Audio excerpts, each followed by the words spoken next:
Okay, we are going to differentiate x squared times e to the negative 3x.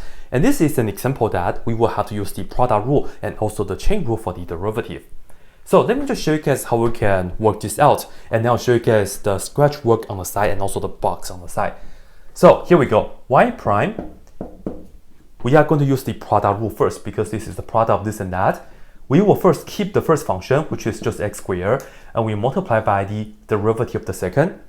Derivative of this, well, e to the something, we first repeat that, so e to the negative 3x.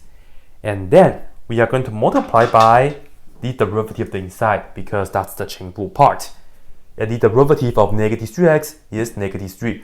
So I'll just put it down like this. So that's the first part of the product rule. After that, we are going to add the second part, which is e to the negative 3x. And then we multiply by the derivative of the first. Derivative of x squared is 2x. And that's it. That's all we have. And of course, we can just kind of rewrite this in a nicer way. We put the negative 3 all the way in the front, and then we have x squared, and then e to the negative 3x. And perhaps I'll put this in the front. So we add 2x, e to the negative 3x. So this is what we have. Now, let me show you guys the breakdown.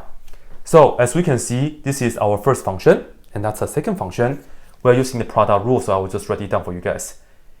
And let me just write it as x squared times e to the negative 3x, right? Let me try it without writing down the f and g from now on and see how that goes.